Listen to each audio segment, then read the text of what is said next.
Yo, people, and welcome to another episode of Through a Different Lens, Week 14 NFL segment. Let us go. I've got my hood up because it's not even that it's not looking good.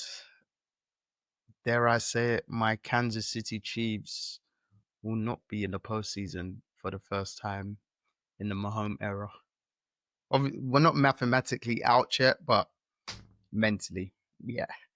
Staying up watching that Texans game was pain. But I'm going to get to that game. I'm going to start off with a big win in Detroit for the Lions, beating the Dallas Cowboys, who were pretty hot.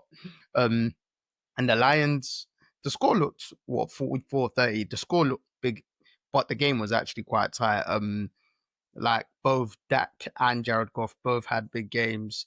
Jared Goff, he's just quietly having a good season.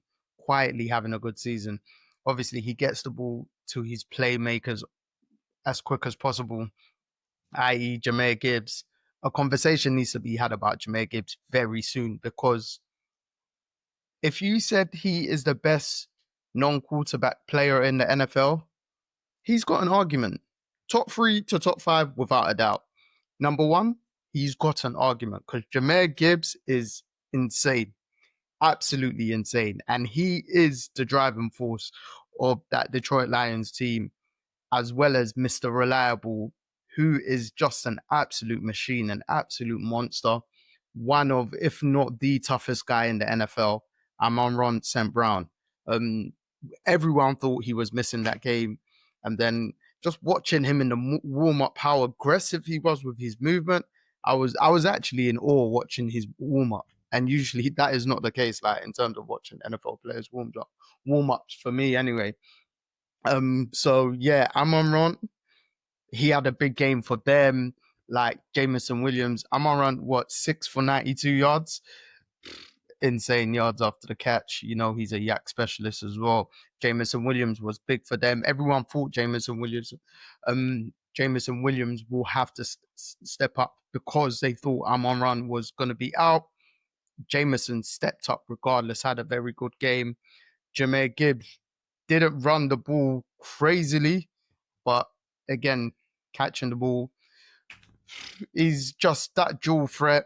He is even though he's still playing and he's still in his prime, I was going to say the modern day Christian McCaffrey, but he's the next Christian McCaffrey. You get me? He's Christian McCaffrey 2.0, if that's the best way to put it. And yeah, Goff was just wheeling and dealing. And it was a game that Detroit had to win. And that is exactly what they did. Like, I had the Cowboys, but Detroit, they basically said, yo, we're not out of this yet. Obviously, the Bears and Packers going to come to that game. They're leading our division, whatever, blah, blah, blah. We've still got firepower, and they've got insane firepower on offense. Regardless of their defensive injuries, they still make plays on defense as well, key plays. And yeah, the Lions, it's still tough for them to win that division. But if they can get any form of game at home, because we know Goff likes playing at home, then they're going to, of course, be a dangerous, because they can just score points for fun. And then the flip side to the Cowboys, again, the Cowboys gave a good effort of it. They were behind most of the game, and they still came on strong in certain instances. Again, Dak's having one of those seasons where it's kind of similar to Joe Burrow last year, throwing the hell out of the football, but doing a very good job. Obviously, he's got similar to Joe Burrow, 1A and then 1B receiver type. Obviously, with the Bengals, it's pretty much clear Chase, then Higgins, whereas Cowboys, people will argue CD, Pickens, blah, blah, blah. But then, obviously, CD was having a big game and then went out of the game. He was 6 receptions for 121 yards. And then Pickens, it's like there was moments he kind of checked out of the game. And I was like, brother, this is a contract year. And the worst thing is a Thursday night game. The whole world is affected. The whole of America is watching, and UK fans and fans across the world. it's a prime time game. Like, you've stepped up in when CD's been absent this season. I think Pickens, if I'm not mistaken, is top 3 in yards this season and wide receivers. He might have been second. I might be wrong, sorry. But yeah, like, and this is the year for you to get paid, like whether the Cowboys are actually going to keep you. And it's those kind of performances where people will be like, oh yeah, the Steelers were right to get rid of him, blah, blah, blah, all that stuff. And it's just like, George, like, you got so much talent, insane skill set, but it's a mindset thing with George Pickens. Like, so yeah, it's going to make it, especially because it's the Cowboys, it's going to make a very interesting off-season conversation in terms about whether they're going to franchise tag him or whether they're going to give him a big contract, because he's going to want a big contract without a doubt. He'll see himself as a number 1 receiver, but they're already paying CD Lamb, who's their number 1 receiver, big money. So, and it was also like a coming out party for Ryan, is it Flournoy? I think he had nearly 10, I think he had 9 receptions for 115 yards. And like, has Dak got another up and coming weapon? Obviously, he's got a very good tight receiver in Jake Ferguson. Cavonte Turpin makes plays here and there. But like, Flournoy's emergence, I should say, is that the right word? Might be playing mind games with myself. Like, such a big game. He had a touchdown as well. Well, the only like receiving touchdown for the Cowboys. But it's those ones where if Pickens doesn't finish the season strong, they might just think, do you know what? We've got CD's numbers, etc., number 2 and all that stuff. So, or they could pay Pickens, see what they're going to do a couple of years. That it's going to be an interesting offseason. But back to the game, very good game. Obviously, the Cowboys, they beat the Eagles and Chiefs back to back, and then the Lions. Three of like the best teams in the NFL over the last couple of years. On a 3-game stretch in 11 days was always a tough task. So for them to be 2-1 from that is very good. But it then also diminishes their chances of the playoffs, especially like the Eagles don't have to slip up, but we know there's problems in Philly. So yes, that was a great game in Detroit, between two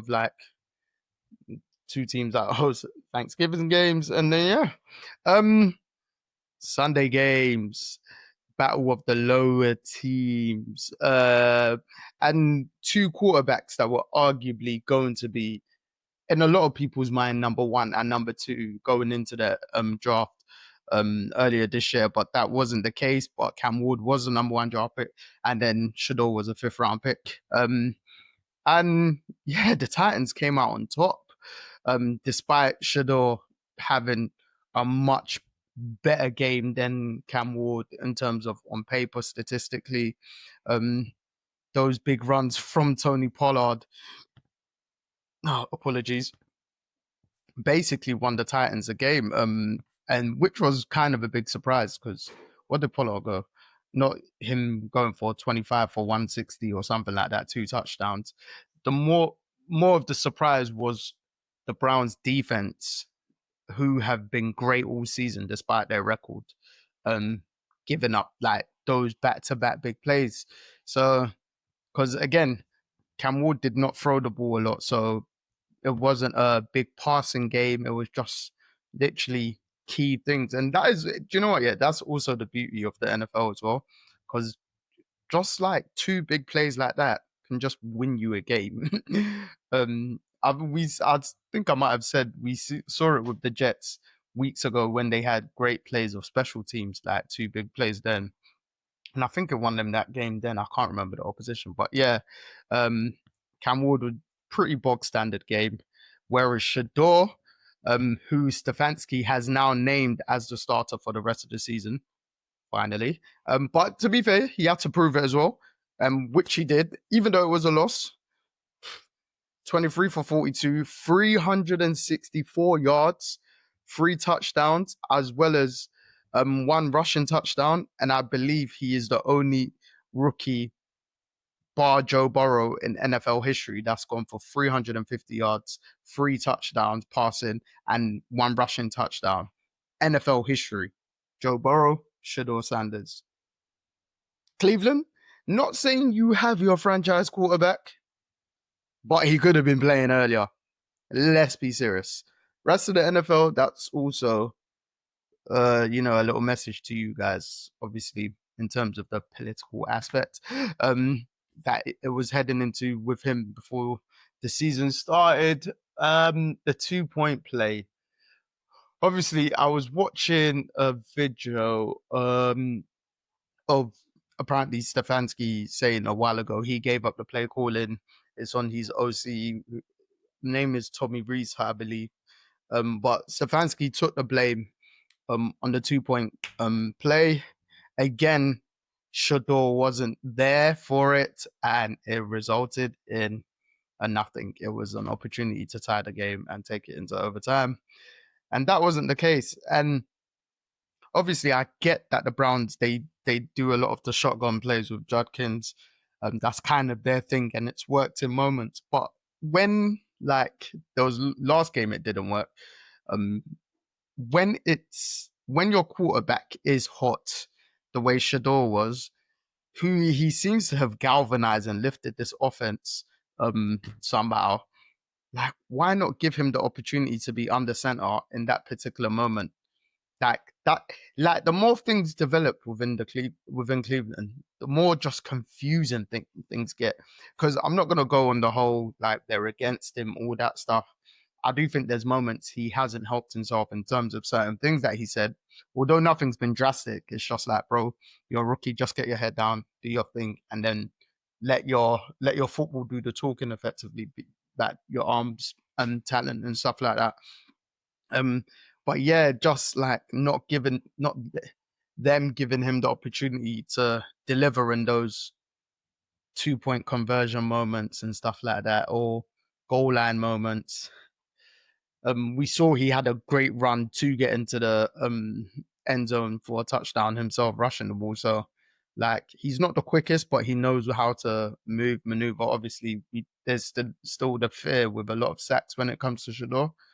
But again, he was having a big game, like confidence in his receiving cast. Like Fanning Jr. had 8 receptions for 114 yards, the rookie tight end. Jared Judy, 3 for 76. Dylan Sampson, 5 for 64. So like these are big plays. Judkins had 1 for 58, nearly ran it all the way down. Like these are big plays that whether he's throwing check downs that are going for big plays or big plays with his arm, observing the field, it's like it's lifting the offense. So yeah, but it's good Stefanski has named him as the starter for the rest of the season, and it's just more so obviously their season's done. But in terms of everyone still playing for like position, well, most people, well, Myles Garrett, playing for position, coaching staff are still playing for like their jobs effectively. So, like, it's going to be interesting to see how they finish out the season. And the most important thing for them is to see whether Shedeur can be their starter next year, because they'll have a couple first round picks. Whether they draft a quarterback, that's going to be an interesting part of the conversation. So 2 things for them this season: see how Shedeur plays out the rest of the season, and D-line help Myles Garrett break that record, because he only got the 1 sack. So he's what? He was 3.5 from equaling it. So now he's 2.5. So he's 3 sacks from breaking the record. Fingers crossed Myles Garrett does it. Another person, when I said Jahmyr Gibbs, arguably best player in the NFL, that's not a quarterback. The same argument can be made for Myles Garrett, and I don't think a lot of people would dispute that. Seahawks winning at the Falcons. This game was weird because the Falcons were pretty much in this game at halftime, and then the Seahawks finally woke up. Like Shaheed's big punt return for a 100-yard touchdown, if I'm not mistaken, and that's, if I'm not mistaken, I feel like that me watching him today say like a little post game say that's the first time, or in that game, first time he's randos back, and he was saying, Coach McDonald was saying at halftime he's going to take one to the house, and that is exactly what he did. Yeah, but like I was saying, in terms of the game, it was pretty. That Darnold weren't looking great early on, or not that he weren't looking bad. He was just not looking as assured. But then second half, their superstar Jez and Jackson Smith and Jigba caught some big plays. 7 for 92, he's gone for 2 touchdowns. I've sang JSN's praises more than enough, and I would not hesitate stopping because Cyril Young, brother, right there, you get me? A little bit of bias, but he is the best receiver in the NFL this season. And let's see if that can further develop. Ooh, AFC South. This was ideally like a big matchup because obviously the Jags overtook the Colts last week. They both had the same record, but the Jags, they've been in really good form of late, and it's just unfortunate that I knew they were going to win the game anyway. But Daniel Jones getting injured, injuring his Achilles after I think it was his right Achilles, but his left leg's already arguably broken. He was playing through the pain, and just like as soon as he went down, when he knocked the floor, you just knew. I was like, oh, Achilles. We've seen Achilles injuries. Just it seems like it's on the rise within the NFL and the NBA, especially over the last couple of years, and it's just tough to see. Obviously, Jones was having a very good year. And yeah, it's just it's further derailed the Colts season. And now they've obviously still got a winning record. They're at 8-5, but there's also an opportunity where they'll lose their remaining 4 games. They're already on a 3-game losing streak, if I'm not mistaken. Yeah, and it could end up being a 7-game losing streak by the end of the season. So yeah, unless Jonathan Taylor just magically work some ultra magic running the ball, but even then, he's going to be everyone's main target without a doubt, even though he was. But it's going to be even more so now Daniel Jones is out. There's no Richardson to play back up. Riley Leonard came in. So, yes, Colts season was looking very high, optimistic. They traded for Sauce Gardner. Sauce is injured now. Played a couple games, and who else? Who's the other person they traded for? My mind's gone blank. But like they made in-season moves because it looked like they were just like, we're here, we can go for this. Obviously, then they were 8-2 and stuff like that. And it's and yeah, like I was saying with the Jags, Trevor, as long as you don't give the ball away to the other team, you don't have to have a massive game. This one was 17 for 30, 244, solid game, 2 touchdowns. That's all you need to do. Be solid, because the Jags, their team is is very well rounded. Like their defense, especially early in the season, were making a lot of plays, quite opportunistic. And they're just a solid team. Liam Cohen, shout out him. He's doing a hell of a job there in Jacksonville, first year head coach there. So the Jags, it's going to be interesting to see if the Texans can catch them when that arises. The Vikings absolutely blasted the Commanders. JJ McCarthy's return. Don't turn over the ball. Simple as that. Commanders, their season's been done, but it's just been getting more depleted and depleted via injuries.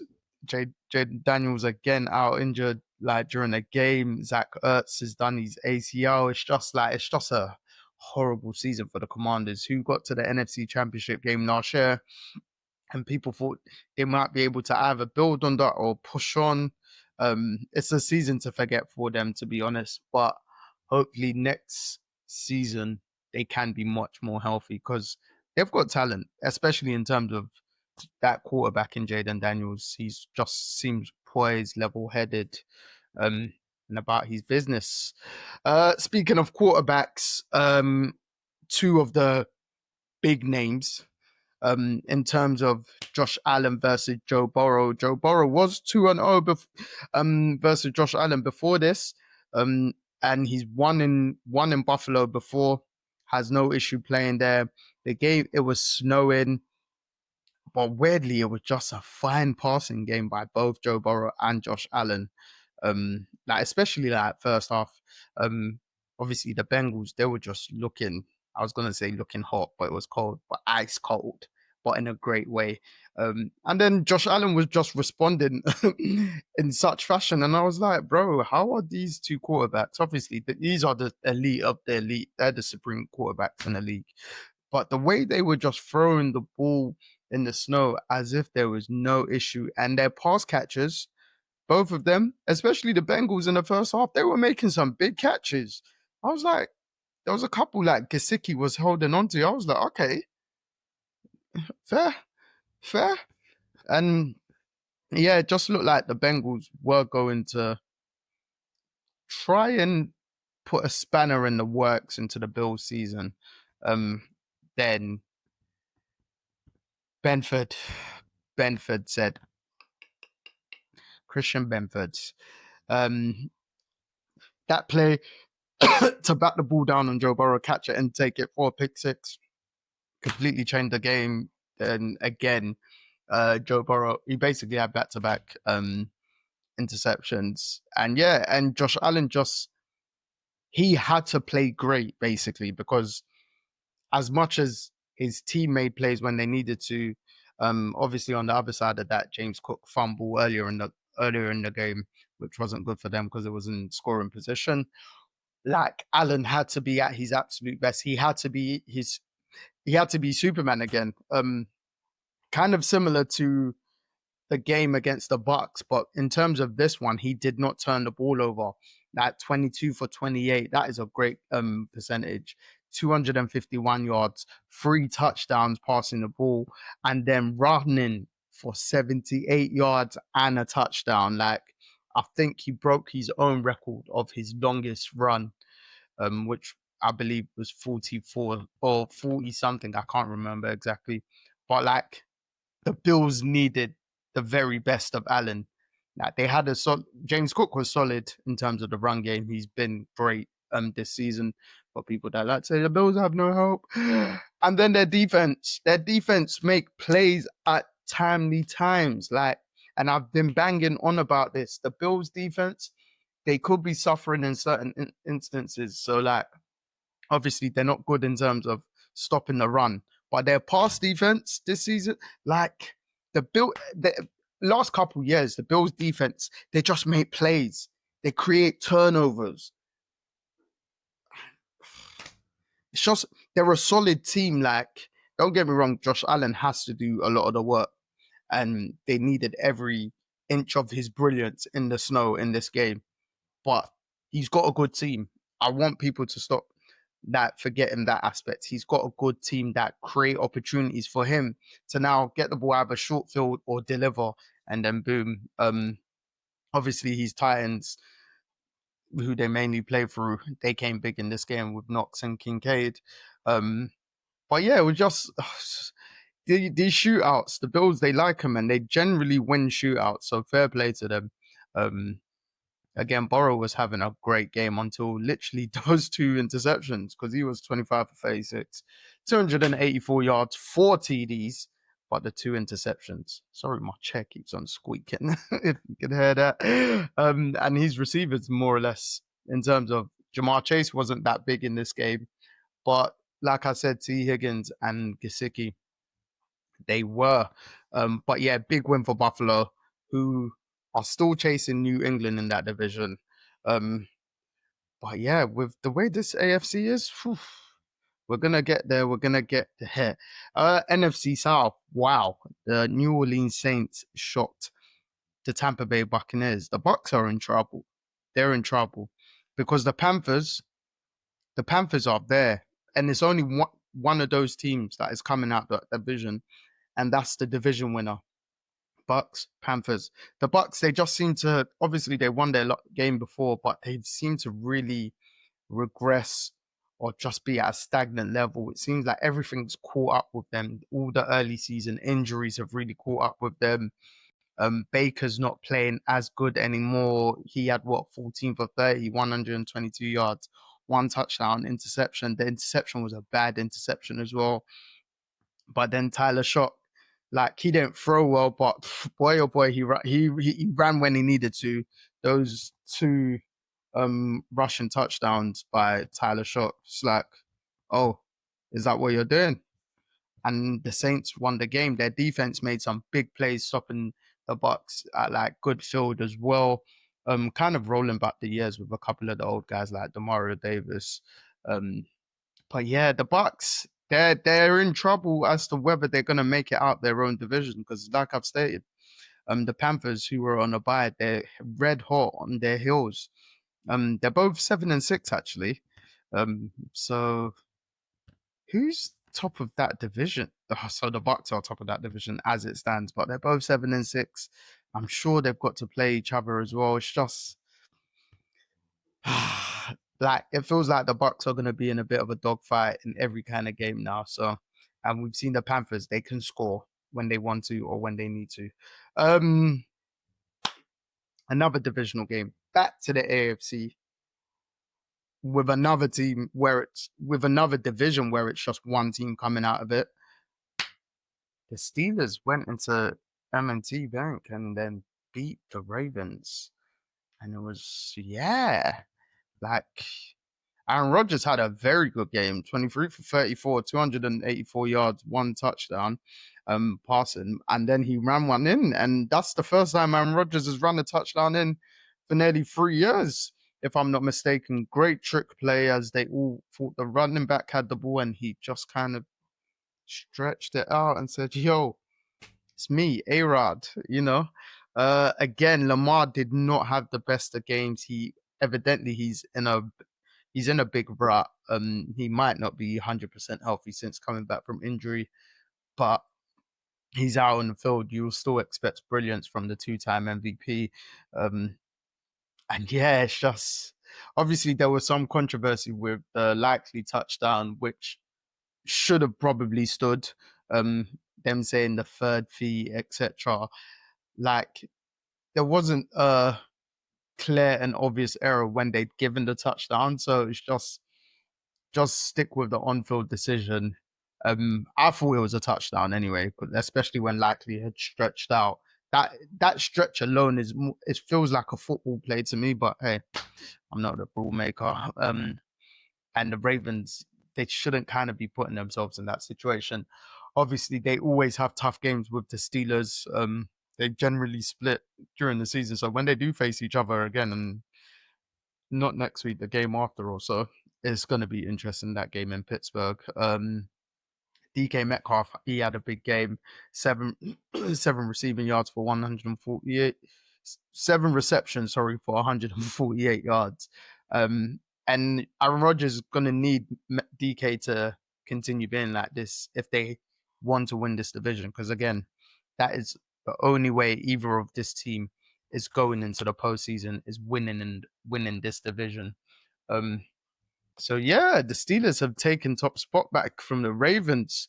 Baltimore are in a bit of trouble because they've got a tough schedule. It's not easy at all, and their offense isn't clicking. Lamar's not looking the usual Lamar.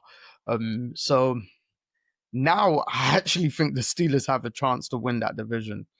But when you do expect the Steelers to win games, they lose them. So that one, it's potentially going down to week 18, the final week.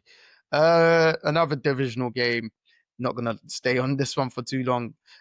To my surprise, the Dolphins blasted the Jets. I did have the Jets winning this game because I just thought, oh yeah, the Dolphins, they're on a little high. It's going to stop. But maybe I picked them before not knowing Tyrod wasn't going to be out the game. Sorry, because who was it? Brady Cook, who had 2 interceptions. Not a good game. Tua didn't need to do too much. And I feel like that's been the case in the last couple games for the Dolphins. Tua hasn't had to do much. They've either had short field, their run game's been effective. And then, so Dolphins, they're on a little hot streak, 6-7. They're trying to go for that final wildcard spot in the AFC, which you can't even really rule them out. Like, Yeah, so it's another divisional game. They're just rolling in these divisional games. Raiders, Broncos. Um, the Broncos have taken back top spot ahead of New England, who were on a bye, both 11-2, but the Broncos have some form of tiebreaker that they are now the one seed. They did what they needed to do in Las Vegas, against a lowly Las Vegas. Bo Nix, you had an all right game. What's that? 31 and 38. So completion percentage really good, but only 212 yards when you're throwing the ball that much isn't that high. But again, the Broncos, like I said last week, I think, or a week before, it's the team. It's the team. So yeah, and it looks like the Broncos are going to stop the not stop the Chiefs win streak of that division because it's officially over. But obviously the Chargers are only team in it to win the division. But the Broncos look like they're going to win that division and maybe, just maybe, get the one seed in the AFC, which will be crucial that bye week. Divisional game back to the NFC with the Rams blasting the Cardinals, doing exactly what they should be doing against a team like Arizona, bouncing back well from their defeat to Carolina Panthers. MVP, Matthew Stafford. So for everyone that said Drake May, because the game against the Giants, all I said was because of Matthew Stafford's poor game against the Panthers, then Drake May's great game against the Giants. Drake May closed the gap because the gap for me was pretty big. May closed it. Now they've played the same amount of games because the Rams had the Patriots were on a bye week. Rams they'd already played one less game. Now it's equal. The gap is like this again. Because Matthew Stafford was 22 for 31, 281 yards, 3 touchdowns. And do you know what he is for the season? I'll tell you. If I'm not mistaken, Stafford's the only quarterback in the NFL with over 30 passing touchdowns. Right now, Matthew Stafford has 35 touchdowns and 4 interceptions. How many people can say that? Huh? How many? None. That's how many. 0. Numero uno. Get me? Because if I'm not mistaken, obviously Drake May's played great, but he's on 23 touchdowns and 6 interceptions. Stafford's got 12 more touchdowns and 2 less interceptions. Stafford, mate. And they're basically equal in terms of passing yards. Like, I think Drake May's got him beat by like 60 passing yards over the course of the season. Whoop-de-doo in terms of that. Like, the gap is pretty big. Obviously, again, not diminishing May at all because he's had great overall games. Like, just in terms of his control, his completion percentage, everything. But this is the MVP, the old man. Obviously, Aaron Rodgers is the oldest, but the next oldest star, Matthew Stafford, he has been absolutely sublime. And it was paired up with a superb run game from their generally reliable Kyron Williams, but Blake Corum was the one that kind of stole the show in terms of the run game. 12 carries for 128 yards, 2 touchdowns. Kyron Williams, 13 carries for 84 yards. Corum, 10.7 a carry. Williams, 6.5 a carry. Like, that is just insane. So that's 25 carries for nearly 220 yards, 210. About 210 yards, sorry. Like, fantastic run game. Absolutely ran the Cardinals out their own stadium while Stafford passed them. The combination was insane. Puka was superb as usual. Another big game. 7 receptions for 167 yards, 2 touchdowns. I believe I watched the Rams celebratory video in the changing room. Ed McVay was even surprised, and I was surprised when I heard this. This was Puka's first game of more than 2 or more touchdowns, and I was like, oh, fair. But we know the damage Puka does just getting them up the field. But yeah, big win for the Rams. Obviously, coming off their loss and the Seahawks winning, that they're still in the race for the 1 seed, not only in their division, which they have at the moment, the 1 seed in the NFC, two, which they also have. But it's going to be super tight because their division is, yeah, they're going to have to continue playing good. And another divisional game, which was probably America's game of the weekend, Green Bay Packers. Like Aaron Rodgers says, Chicago, sorry, I own you, even though he's not there anymore. And the Bears had a chance. They literally had a chance to take this game to overtime. Unfortunately, Caleb threw the end zone interception. But do you know what? Before I go to give the Green Bay Packers bells, because I've been quite harsh on them, let me just speak about the Bears. The Bears, they're actually a really good team. Like, because it looked like the Packers were very much in control first half. And Chicago just came out fighting. We've seen them finish games really well. Caleb step up in the clutch. I believe he's got the most comebacks this season. And just like they'll overcome their injuries on defense and stuff like that. Next man up. Like, even if they're not having a great solid game, the Bears are in games like they're a solid team. So if they can get everything clicking, it might be dangerous. Maybe it's a year too early for them, but Ben Johnson's doing a hell of a job this first year. Absolute hell of a job. Because think about it, Caleb hasn't been great, but he's been great when he's needed to be. And they're just going about their business. And I actually thought, no, they're not going to pull off this comeback. And that's where we go to the Packers to give them their credit. Do you know why? Because the Packers, they somewhat nullified the Bears' super run game, because the Bears are the best rushing team in the NFL. Swift had 13 for 63, 4.8 on average. Monanga had 14 for 57. So what's that? 27 carries for 110 yards. That's a fairly good job in terms of, like, it's a decent run game itself, but it's also a fairly good job in terms of stopping the red hot Chicago Bears run game, because we saw what the Bears did to the Eagles. They went over 200 between Swift and Monanga. Like, they both had over 100, sorry, like, which is again quite rare. So shout out the Packers, stop like nullifying the run game. And then someone that I think, as it stands right now, should get some MVP votes.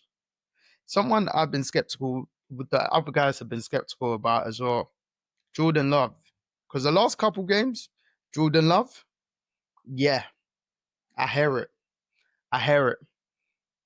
But you've been serious. You've been balling. Obviously, early in the game, there was an interception. After that, the way Jordan Love settled, 17 for 25, 234 yards, 3 touchdowns. And he just continues to make big throw, or I was going to say big throw after big throw, but like, it feels like that. Done it the last game against Detroit. Those fourth down throws again. Now receivers are getting healthy. We've seen how valuable Christian Watson has been. He had 4 for 89, 2 touchdowns. Jaden Reed, Jaden Reed, sorry.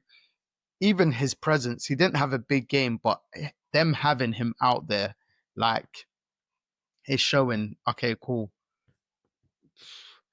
He's getting his weapons.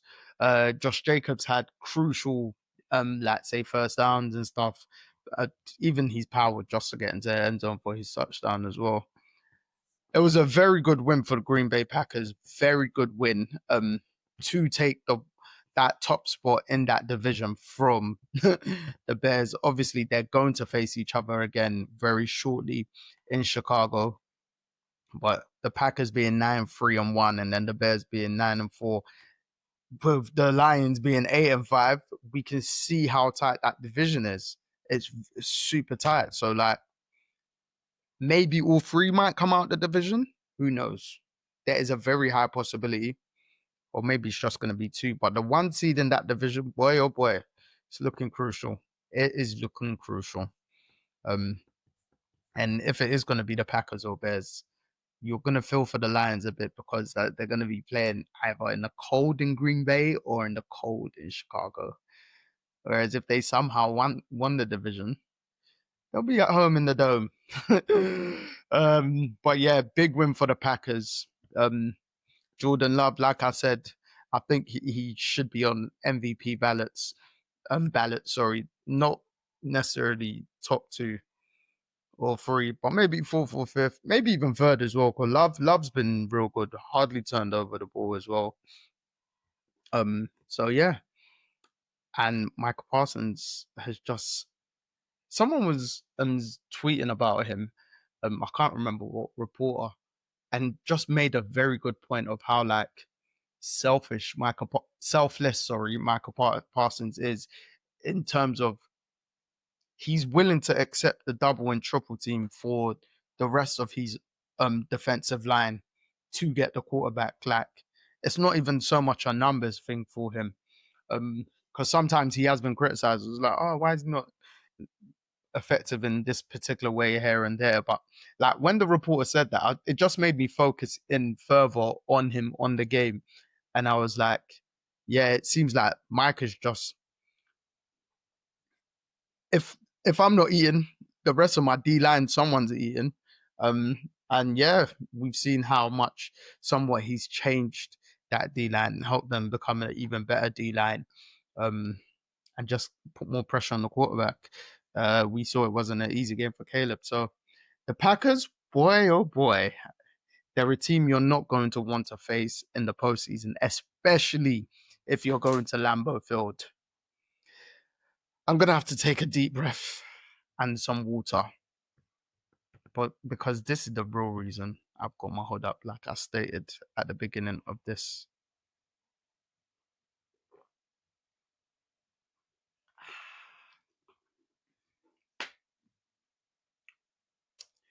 The Kansas City Chiefs. I firmly believe our season is over, even though we are not mathematically out. I firmly believe this season is done. First of all, let me go to the Texans. Hell of a win. Absolute hell of a win for Houston Texans. I love what they're doing. That defense, phenomenal. Phenomenal. Like, obviously, offensive plays, the highlights on offensive plays are just more fun. But what the Texans defense put on display and what they've been putting on display has been very enjoyable to watch. Like, and I never thought I'd say that about like the defensive side of the ball. Not to say I don't like it, but in terms of it being fun and entertaining, like you even forget about the game being low scoring and stuff. Their defense is just bloody brilliant. Number 1 defense in the NFL, rightfully so. They're now on a 5-game win streak. 2 with CJ Stroud coming back. Creating 3 turnovers on Mahomes. Mahomes' first 3 interception game, if I'm not mistaken. The numbers don't look great, but the numbers don't really reflect Mahomes' performances because of those drops. But yeah, CJ Stroud just did what he needed to do. Didn't need to do too much. And again, their defense. As long as the defense of the Texans holds the team to 17 points, all they got to do is get 20. In this case, they held the Chiefs, which is weird to say, but to 10 at Arrowfield as well in the cold, which, yeah, again, credit to their super defense, coaching staff led by head coach D'Amico Ryans. And like I stated earlier, they're hot on the Jags' tail. Like literally, Jags are 9-4, Texans 8-5. Two teams might come out that division, but either way, no team's gonna want to face the Houston Texans in the postseason if they continue on this form. Because again, it's not about scoring for them. We've seen what they've done to Josh Allen and Mahomes in back-to-back games. It's not back-to-back games, but within this 3-week span. Sorry, like they sacked Allen 8 times. They stifled them, and then look what they've done to the Chiefs, to Mahomes and the Chiefs. Yeah, Kansas City on you. I'm not going to make this too long because I've spoke about the Chiefs quite a lot this season. More so when I was optimistic they can overcome certain things. But it's got to the point where the game against the Texans was a reflection of the season. Everything that could go wrong did go wrong. Again, Butker's missed some key field goals or PATs this season. That first one in the first half, even though it was just 3 points, going into halftime 10-3 rather than 10-0 definitely helps momentum too. And then the Chiefs just, do you know what? Yeah, as much as the O-line were missing, obviously Morris got injured on the very first play when the Chiefs were already missing three starters from the five on the O-line. Pole came in and he was actually very good for me. For that to be your first NFL start against that pass rush, and I think most of the game he was up against Danielle Hunter, if I'm not mistaken. Obviously, Hunter and Anderson Jr., they like to swap. But for his first NFL start, against the best defense, he did a hell of a job, on the O-line. And it was a game I had very strong concerns on in terms of what the O-line was going to give up against that defense. Even if we had a healthy O-line, but knowing that 3 of the 5 were going to be missing. And do you know what? Yeah, I'm not even going to put too much on the O-line.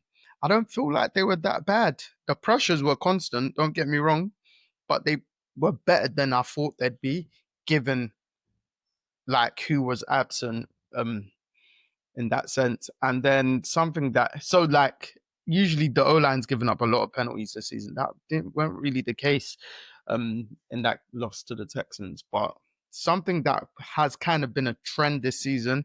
If I am not mistaken, the Chiefs are 3rd in the NFL this season. And something you don't want to be high in is leading the league in drops. You could say there was 6, 7. Oopsie. Tried to do the never doing that again. 6, 7, 8. I've seen some people say 9 drops.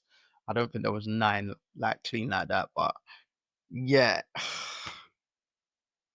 That again, I'm gonna start with Mahomes in this context. Patrick's had a weird season where he's had very good moments and then he's had very bad moments as well.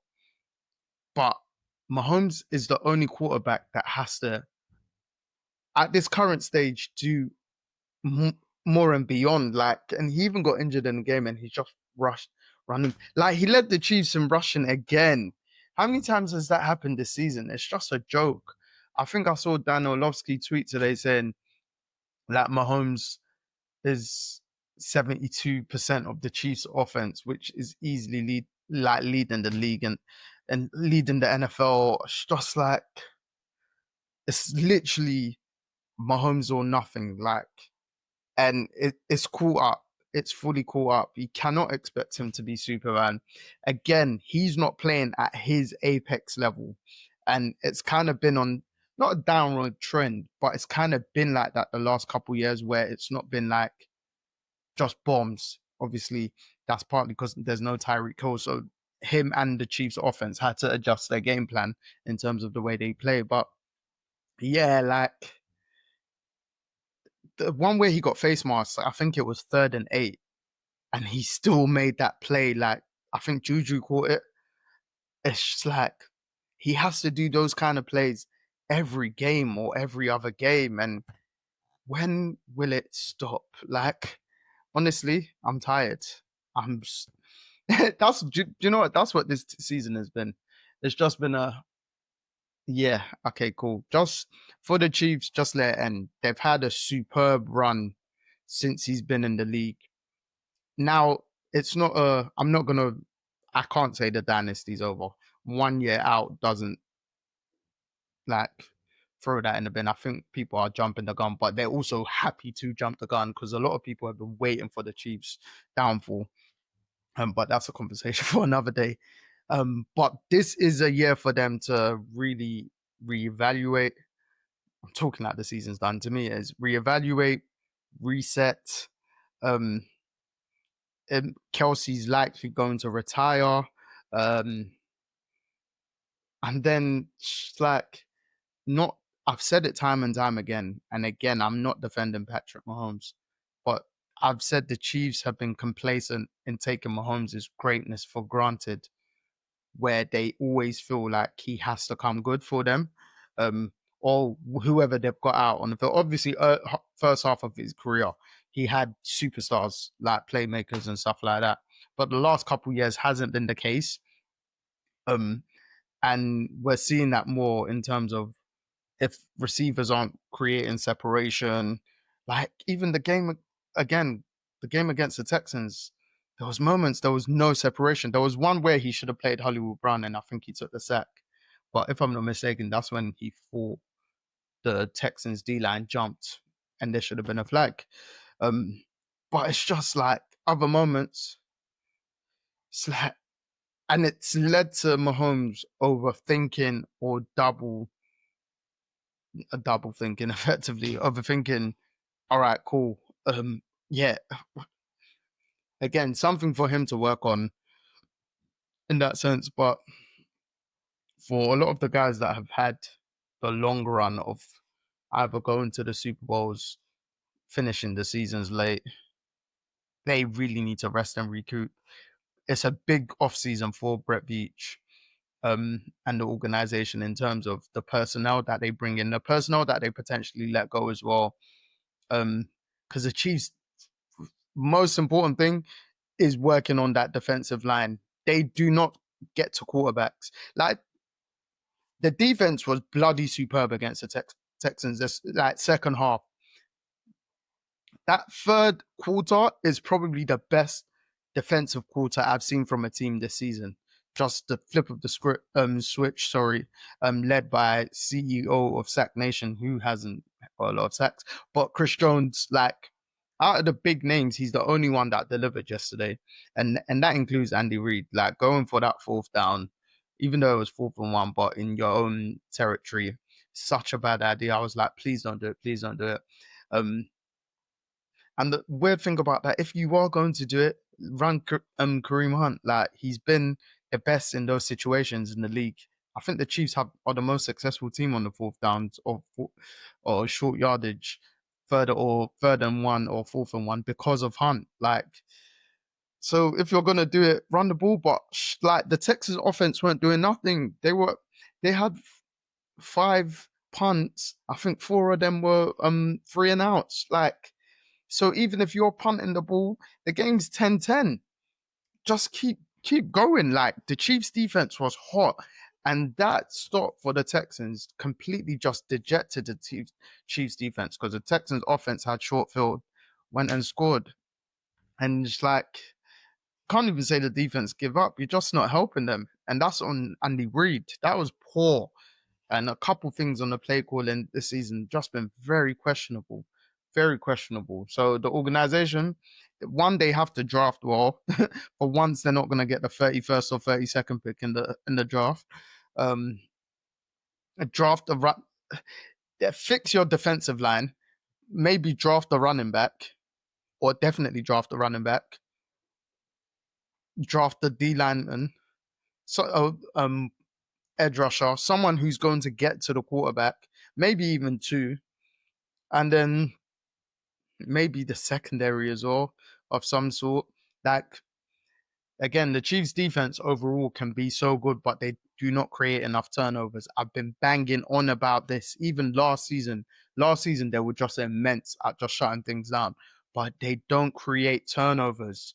They don't. And it's hurting them. It's hurting them a lot. But yeah, banged on about the Chiefs a lot. Oh, first time in my home's era that they are not going to win the AFC West. I think first time since 2015, which is just a crazy run. But credit to the oppositions. Everyone, Chiefs know they're going to get everyone's best. It's a big off season for them to, you know, evaluate things. Yeah, that's all I've got to say on the Kansas City Chiefs losing. Oh my gosh, I can't believe this. Well, it's been a hell of a run. But I don't want to make it sound as if it's gonna stop like that. It might just be an off year because we're gonna be back. We've got 15. Gotta believe in him and just remold the team. Get me? Make some off-season trades or moves. Don't be complacent by the before the trade deadline. Because again, the Chiefs, they might be like, oh yeah, or fans will be like, they don't want to give this person this contract. But then the flip side is they've arguably given bad contracts to players within their team. That's what some people are saying anyway, in terms of overpaying certain players and stuff like that. So yeah, off season is massive, massive. D-line, running game, and actually work with other teams. But yes, that is week 14 recap. See, that Chiefs loss is making me not even speak properly. That's how bad it is. But yeah, we'll be coming with our picks towards the end of the week and our predictions for week 15's games as we're coming up to the crunch season. What we got left? 15, 16, 17, 18, 4 weeks. Woo! Whoa. Yeah. It's cool. It's good. Cause week by week, teams are getting eliminated. Yeah.